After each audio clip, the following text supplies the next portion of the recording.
I was feeling a little, nervous because everybody was speaking in fluent Tamil. And I was the odd one out. So, thanks for making me comfortable. Most respected Shraddheya Kshetra Prachar Pramukh, Shri Ramji. Respected Chair of today's session, Shobha ji, Adaraniya Prant Prachar Pramukh Narasimhan ji, Rama Devi ji, and all the dignitaries who are present here.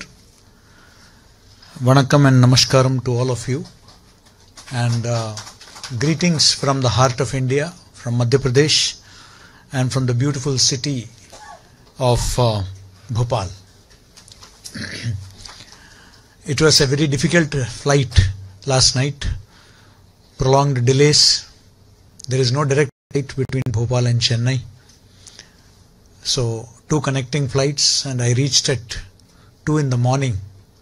But after staying at the Mahanagar Prant Pramukh Satish ji's residence and playing with his children in the morning, it was so refreshing.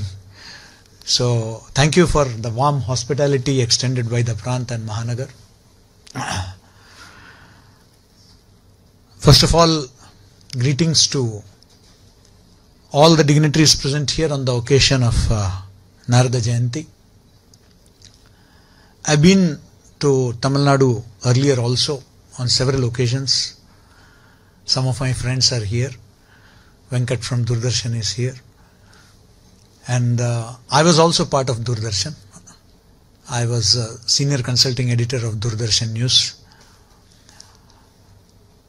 And I've been here long time back, 2008. We had organized a Hindu spiritual and service fair here. At that time I was the director of the Global Foundation for Civilizational Harmony also. And it's always a pleasure to be back in Chennai, the cultural capital of Bharat. And to speak on Narada Jayanti, I've been to different parts of the country, from north to Punjab, to Himachal Pradesh, to Assam, to UP and Rajasthan, Kerala. 2 years back I was in Kerala in Calicut for the same event, Narada Jayanti Awards. And today I'm in your midst. And I'm really happy to see that today Narada Jayanti is being celebrated across India. When this started off, many people ridiculed it. But then Swami Vivekananda had very famously said that whenever something new is said or done, you will have to pass through 3 stages. The first one is ridicule.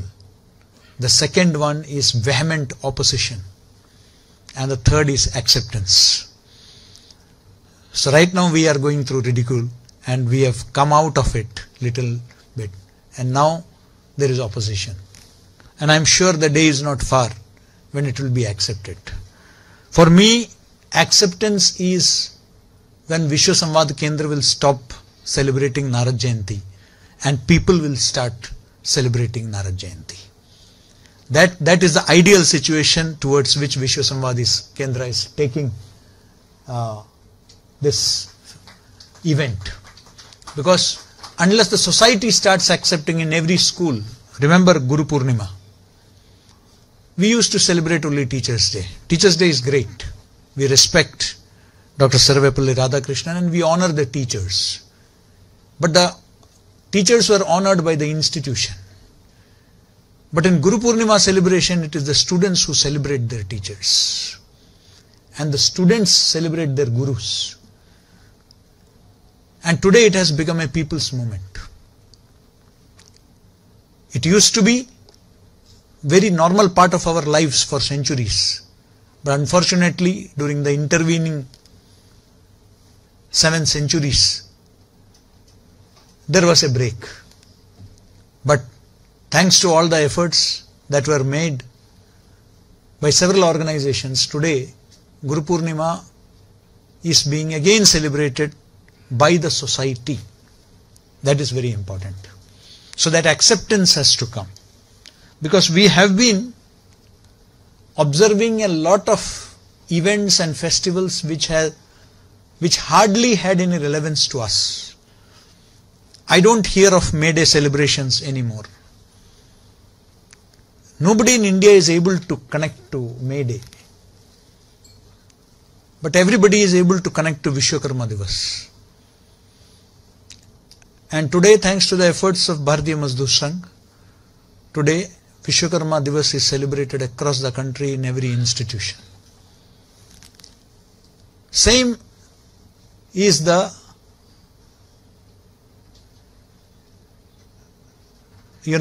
situation when it comes to Varsha Pratipada. I am really overwhelmed when I see today more messages of Varsha Pratipada greetings coming to me more than January 1st. That means society has increasingly accepted that. So that acceptance by the society is very important. And that is the day towards which we are proceeding so far as Narada Jayanti is also concerned, when every media institution, media organizations, media departments, they will also start celebrating it. That is very important. Why Narada Jayanti? I don't know much about Tamil cinema. But in Hindi cinema, Narada Jayanti, as Madam rightly pointed out, Narada was projected as a gossip monger, as a rumor monger, and people will laugh at him the moment he comes on the screen. I remember actor Jeevan playing it in Hindi. He was a very popular Narada at that time. And then he was always a wily character, a comic character. Somebody who fuels what Madam used the term Kalaha. Kalaham. So, that clash. Somebody who would instigate fights. But then, first of all, that was untrue. But whatever conflicts took place was at the end of the day for Loka Kalyan or Vishwa Kalyan. What we say intentions or niyat of that purpose of that, whatever he did, that had to be considered. Anyways, that was due to lack of understanding, I would say. But thankfully today, why? Some people say that he was not a journalist, because a journalist has to publish something. Well, for the uninitiated, Narada is credited with a lot of classical texts. He was the person who invented the Veena. Narada is credited with the Narada Purana, himself writing the Narada Purana of the 18 Puranas that we have. Unfortunately, of the 25,000 verses, 22,000 are preserved. So, he was an authority on many things. In fact, Lord Krishna in the Bhagavad Gita, when he talks about, he identifies himself to Arjuna. At that time, he talks about, he says that among trees I am like the fig tree. But then he goes on to add that among sages I am Narada. So Lord Krishna himself identifies with Narada. I will subsequently mention certain things which I am sure most of you, being an enlightened audience, are aware of about Narada, what Lord Krishna had said. And I took it not from anywhere else, but from my own article, which interestingly I found in the VSK Chennai archives. That was something interesting. Now, friends, when we talk about, let me come to the topic that has been given to me. When we talk about Narada, we look at him as the first communicator, as the first Sancharak, Adi Sancharak, somebody who communicated, who is an icon for communication. And this has become very important, particularly because now the national education policy, because I am an educationist, a journalist turned educationist. The national education policy 2020 puts a lot of emphasis on IKS or Bharatiya Jnana Parampara, Indian knowledge system. And in Indian knowledge system, it is very important that we go to the roots of our own traditions in every subject. For example, the world over, why is it that we are not talking about Ramanuja the way the world is talking about Ramanuja? Ramanujam, I am talking about Ramanujam, the mathematics guru. It is important when we talk about IKS that we go to our roots, because our communication traditions, we have had a vibrant communication tradition. A vibrant communication tradition where questioning was that inquisitiveness to understand oneself and the world and the Brahmand was essential to the spiritual quest. We had in our past the great dialogue between Adi Shankaracharya and Mandana Mishra. We have had in the past, of course, the greatest ever dialogue, the conversation, the question and answer between Arjuna and Krishna. We have had the conversation between Yama and Nachiketa. So there has been a communication tradition for centuries. But unfortunately, we chose to study only the Western concepts of communication. Nothing wrong in it. We should study all forms of communication. But a civilization which has centuries of a communication tradition forgot its own communication tradition, and we started pursuing only the Western communication models. When I became Director General of Indian Institute of Mass Communication, I was surprised to find that all Western communication models, and including, interestingly, I don't know why, even Marxism was taught in the classroom along with communication models. I just don't understand why. So what I did is that I included in the syllabus a study of the Indian communication models also. And the only Indian communication model currently available in terms of theory is the Natya Shastra. Based on Natya Shastra, there is a scholar from Nepal, Dr. Nirmalamani Adhikari. He pursued his studies at the Makhanlal Chaturvedi University, which is my university, and he did his first book and came out with the theory and concept of Sadharanikaran.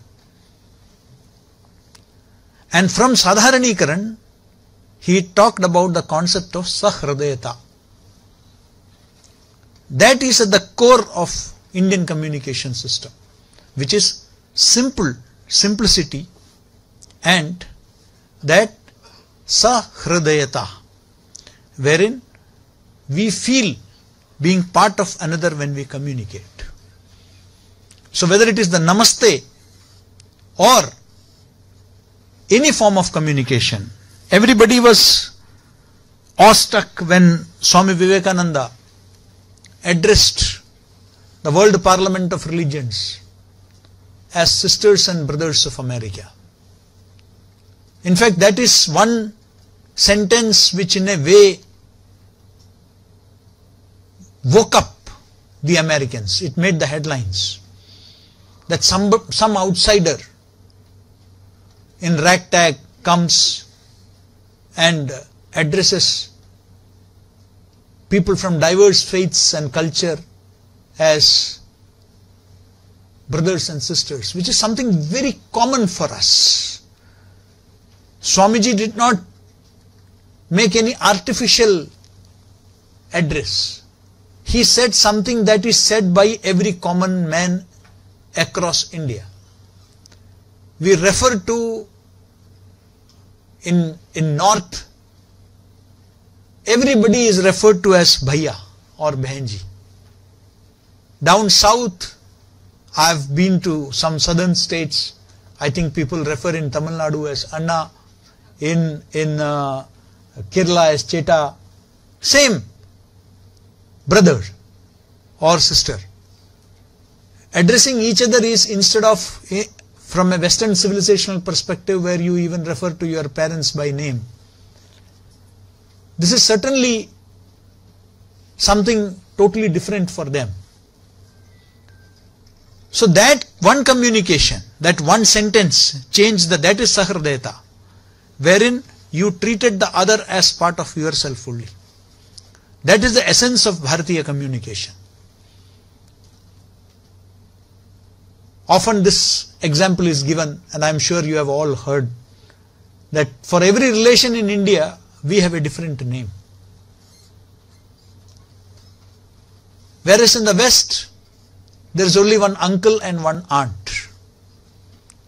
Whereas back here, whether it is in Hindi, in Tamil, in Bangla, in Malayalam, in Punjabi, there is a term for every relationship. Whether it is father's brother is different, father's elder brother is different, father's younger brother is different, mother's elder sister is different, younger sister is different. Every relationship has got a different name altogether. Mother's brother is different, father's brother is different. Different names, the nature of relationship itself is different. It in a way imparts sanctity. That is communication. When you refer to somebody as mama, the entire, your uncle, your maternal uncle, it conveys a totally different relationship. It conveys a totally different, whereas if you refer to him as uncle, it conveys something else. So, communication, being a student of communication myself, makes all the difference. You will be surprised to know that my friend from Sri Lanka, who is now based out of Thailand, he is preparing something called the Buddhist model of communication. Kalinga Sanivaratne. But we are yet to formulate something like that. They are all very proud of that. He is being celebrated across the Buddhist countries for the commendable work he is doing. Last month we also celebrated 20 years of Sadharanikaran theory in Kathmandu. It is important that we study our communication models. Today at my university, most of you may not be aware of it, my university is Asia's first and India's largest media university. We have got 5 campuses, 1600 associated. Imagine the very name of one of his classical works is Meghaduta, the cloud as the messenger. We need to understand, so for us, when we look at Narada, as I said, is about Lok Kalyan and Vishwa Kalyan. The principles that he followed, is it different from the modern principles of journalism? Where we say, I am talking about the ideal, not the current state of affairs. In the ideal situation, we as journalists are supposed to be treating all our sources, all our beats as equal. So similarly, Narada had access and free access to all the 3 lokas, whether it is with Devatas, Manav, Danav, Kinnar, Vanar, you name it, all beings he had equal access to. He was a seamless traveler, he effortlessly approached them, and people listened to him because that is what credibility is all about. Even the demon kings would listen to him patiently. Today, how many journalists can command that kind of a respect where they are treated equally by all the parties? And by parties, I am not referring to political parties. I am talking about all shades of opinion. Today, unfortunately, we say that we use the term Patrakar, but it is actually today it has become Pakshakar. So you are referring to one Paksha or one side as against referring to, yourself as a journalist. Most of the media has come to be identified with one or other shades of opinion. Are they talking about the people at large, and which is Janahit, Lokahit? And secondly, I have a point to raise. We talk about freedom, right to freedom of speech and expression. Please remember that what the Constitution guarantees us is freedom, not license. That is the basic difference between freedom and license. Secondly, even the Article 19(1)(a), wherein we get every citizen is entitled to that freedom, it comes with reasonable restrictions. Unfortunately, we forget that part. We only refer to the freedom part. Freedom comes with responsibilities. I will give you just one or two examples because there is a paucity of time also. I don't want to take the name of that particular website, but I am sure that you have all heard about somebody by the name Jadhav. He was an Indian businessman. He was picked up by Pakistan's ISI, and Jadhav underwent a lot of torture, and then he was forcibly put before the Pakistani media and was made to say that he was a spy of RAW, he was an agent of RAW, and that he had come to create havoc in Pakistan, to create sabotage in Pakistan.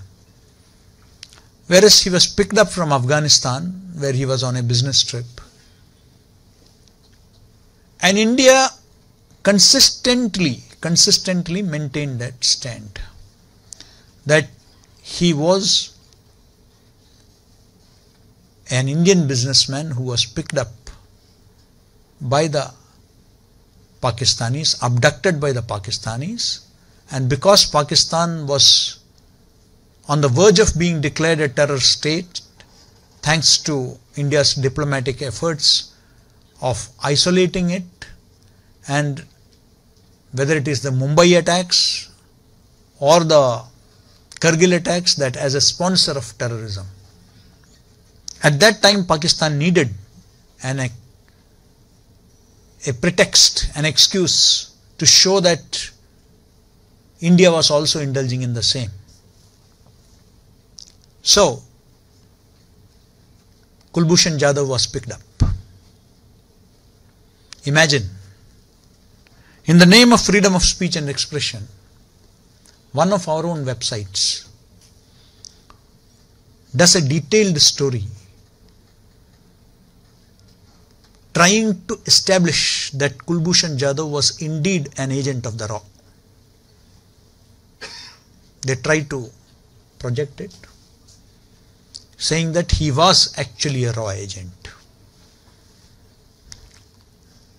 At the International Court of Justice, when India goes there to plead for Kulbhushan Jadhav's release, please remember that when his parents, his wife, his mother went to Pakistan to see him, they were not allowed to speak in their native mother tongue of Marathi. They were forced to speak in Hindi, Urdu, so that the interlocutors can hear what is going on between the parents and or wife and husband.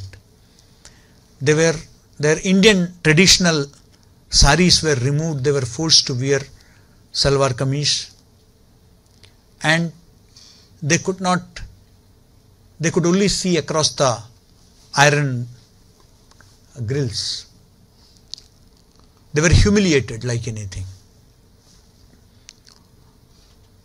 But when India pleads, Harish Salve pleads in the International Court of Justice, The Hague, what happens is that the Pakistani council stands up and waves the copy of this Indian website and tells them, the International Court, that, my lord, I am not saying that my country is not saying this.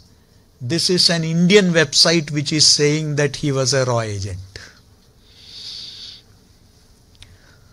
What did we achieve? I am not able to understand what did that website achieve by writing that story in the name of freedom, in the name of impartiality. Can anything be more important? If the nation is not there, where will you get all this freedom from? The basic question is that, please remember, I have been a student of media. In 1976,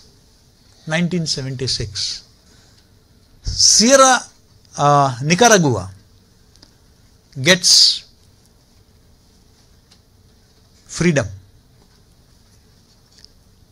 And when they get freedom, the American press, it was one of the last colonial outposts in 1976. What the American press said, the headline screamed, was not that the last outpost of colonial America, please remember, world's most powerful democracy, did not say that, finally Nicaragua has got freedom. What they said was that bauxite supplies to US won't be affected by Nicaragua freedom. They were more concerned about the bauxite supplies to their industry. India has been suffering from terrorism in the 70s, 60s and 70s in the northeast insurgency, then Punjab, then Kashmir, then the entire Red Corridor. But the American media has always projected it as freedom struggle, as people's resistance. But the moment the World Trade Center is attacked,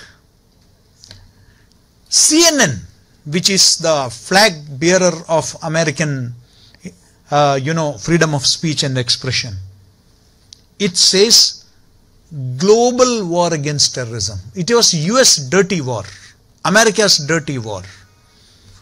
But the projection is global war against terrorism.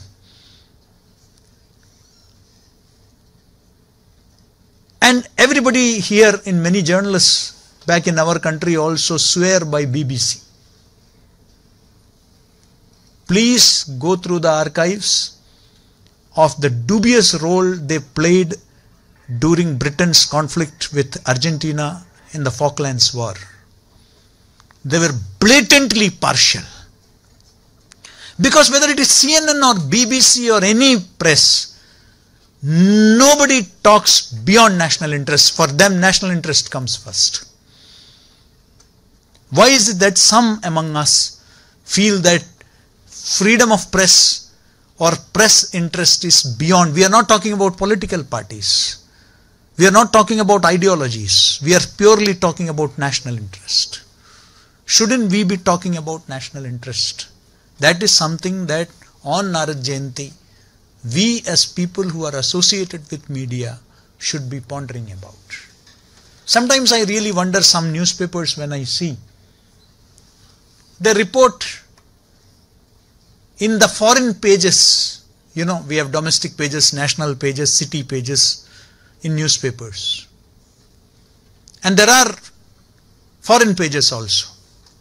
I am sometimes astonished to see that reports from Gilgit, Baltistan, Muzaffarabad and northern areas allegedly totally occupied by Pakistan is put in the foreign pages, whereas not once, not twice, but thrice, the Indian Parliament through unanimous resolution, unanimous, not BJP, not Congress, not Communist Party, unanimous resolution thrice has said that the entire Jammu and Kashmir, including Gilgit, Baltistan, northern areas, are an integral part of India. Why incidents in these places are not being shown in the domestic pages? Let us reassert. For the first time, Doordarshan has started showing weather map where we say that the weather in Skardu, the weather in Gilgit, the weather in Baltistan as part of India.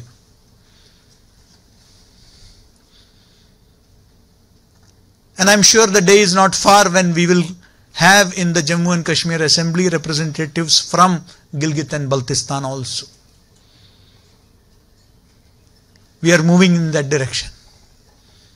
But the fact is that when the Parliament has mandated us, why are we as media hesitating? Why should not we show it as part of, they show this our side of Kashmir as Maqbooza Kashmir, as occupied Kashmir by the Indian Army, and talk about the human rights violation by Indian Army. But why are we hesitant about talking about it? I still don't understand. Our media should start talking about it. When China blatantly talks about Arunachal Pradesh as its own territory and large parts of Kashmir as its own territory, including Aksai Chin, Ladakh, why we are so particular about mentioning Tibet as a part of China?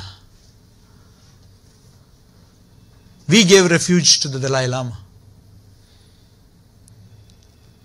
I think it is important that media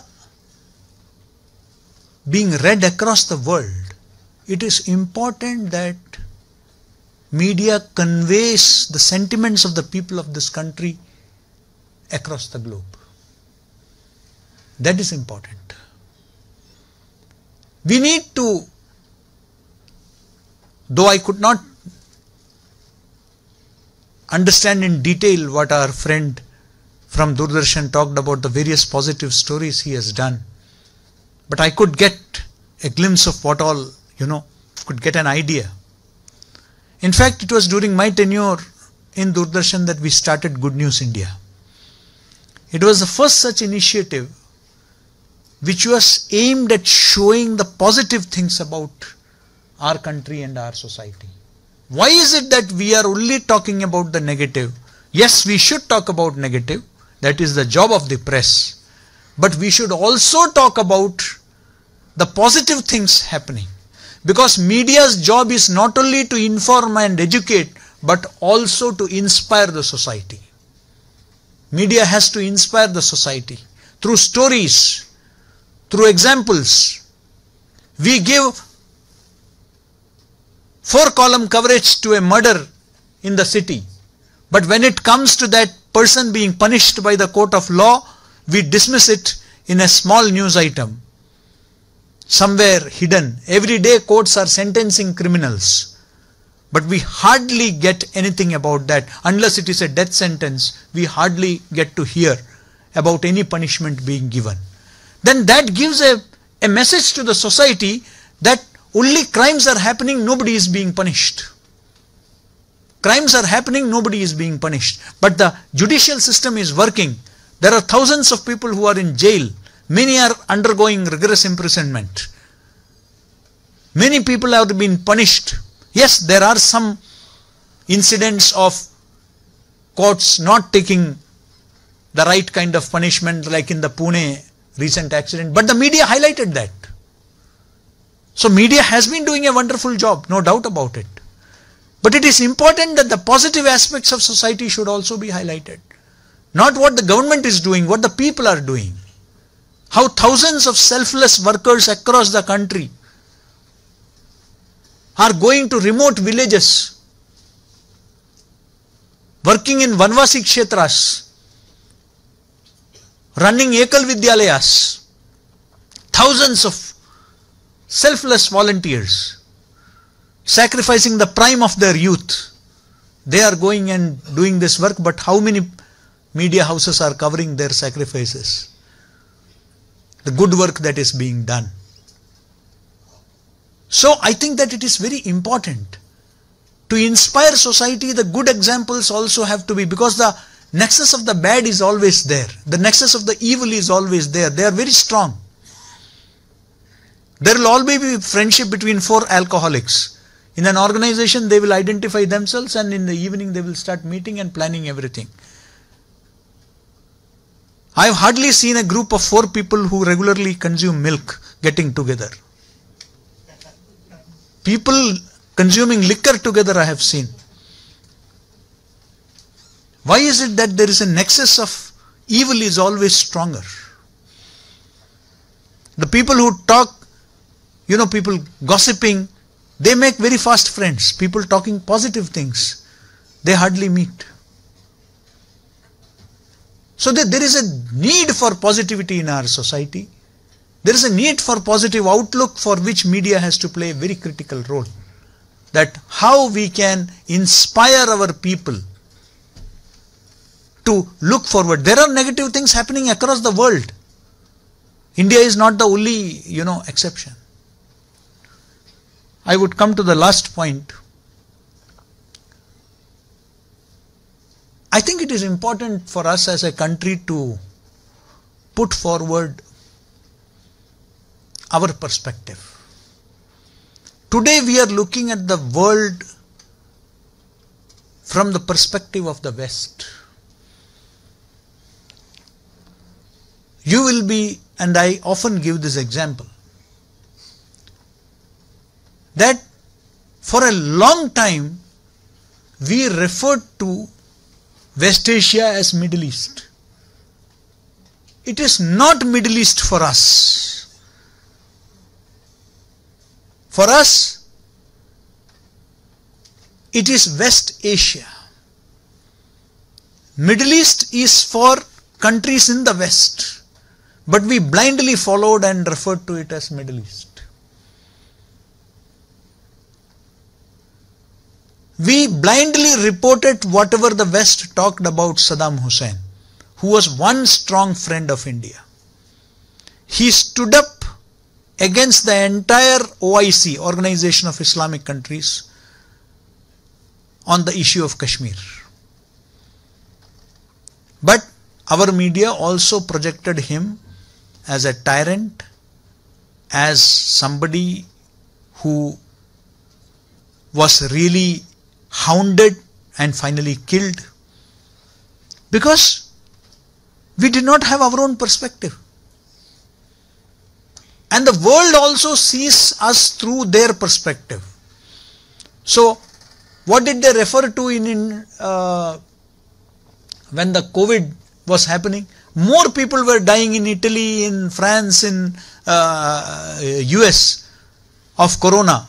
And we were among the first countries to have our own vaccine. We were among the first countries to give whatever we got to even developing countries or underdeveloped countries.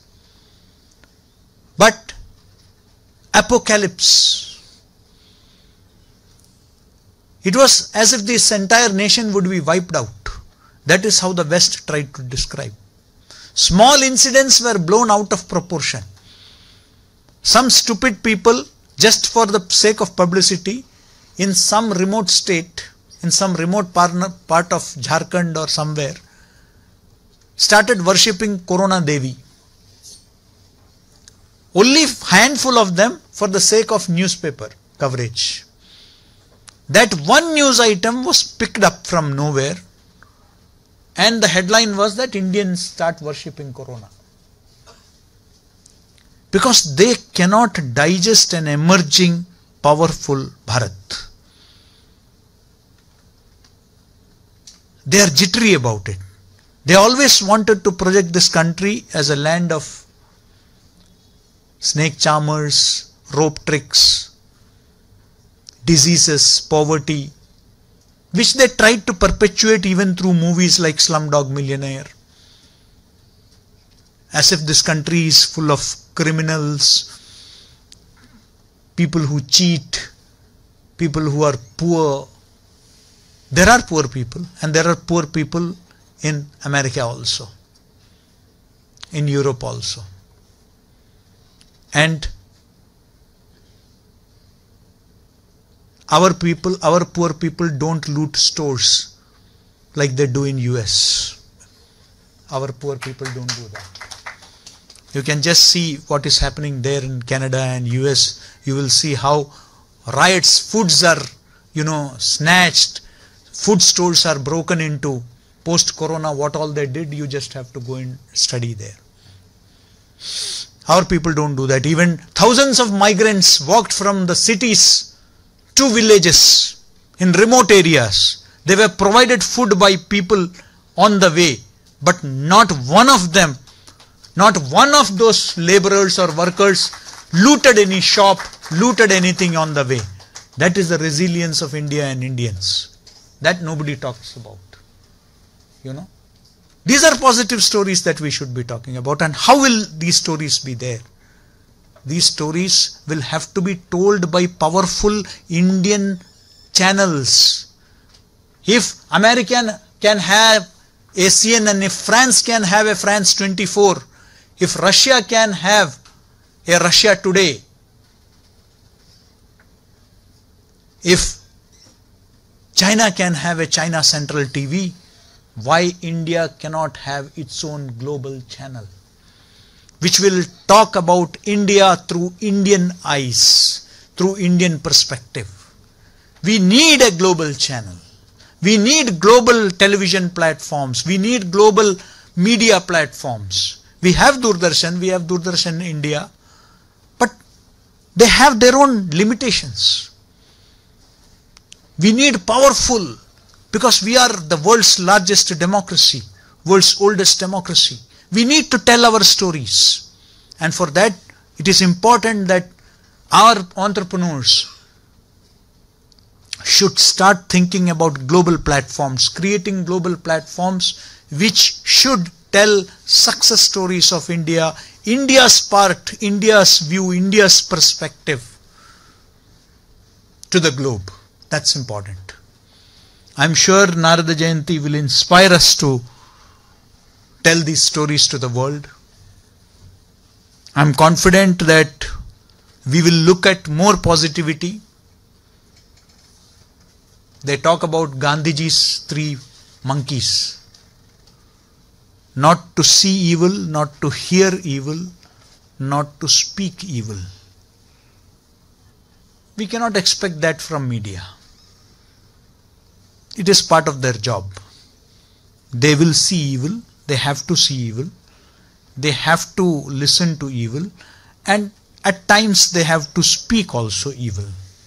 But what is important is that along with evil, let them also see good, see positive, listen to positive things, and speak positive. So a slight amendment to the 3 monkeys of Gandhiji, a slight tweaking of these 3 monkeys is very important, because the India story, the India dream story is still evolving. The 21st century belongs to us.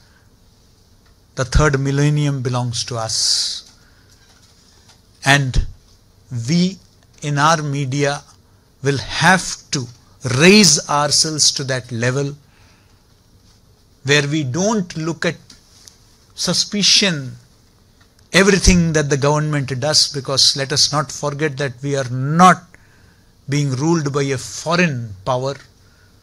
We are being governed by our own people, elected by our own people. So, we are not saying that we should not highlight the wrongdoings, but there are schemes like Swachh Bharat, because I come from the cleanest state capital in the country. I come from the state which has the cleanest city in the country, Indore. These are very important when it comes to our health and hygiene issues. These are very important when it comes to attracting tourists. Let us not treat them as schemes of the government. These are people's scheme involving people's money. We need to promote them in that spirit. Because if the Jan Dhan Yojana was not there during Corona, the direct benefit transfers would not have happened. Let us not forget that. So, let us not look at everything with suspicion. Let us, as we say in English, give the devil his due. We need to appreciate the good things and criticize the wrong things. And on that note, I am sure sage Narada's, Devrishi Narada's spirit will guide us. I will conclude, as I said, from my own article, which is a little, this is from the Vsktamilnadu.org. I was myself surprised because I had written it a long time back. So, responding to a question from King Ugrasena on why he was so fond of Narada, thus spake Lord Krishna. I bow down to that Narada who has been born from the lap of Brahma, who has no arrogance due to learning or good conduct, but whose learning and good conduct are well known. I bow down to that Narada who has none of these defects: absence of interest, anger, fickleness, and fear. He is composed and free from procrastination. I pay obeisance to that Narada who does not change his word once uttered, either due to lust or due to covetousness, and who is conversant with the principles and goal of spiritual endeavor, who is forbearing, powerful, and straightforward, who has conquered his sense organs, and who speaks the truth. The real qualities of a good journalist, what Lord Krishna talks about. I bow down to that Narada who is full grown and venerable in respect of splendor, fame, intellect, prudence, humility, birth and penance, whose conduct and dress are pleasing. See, he does not wear any jewels. He is simple.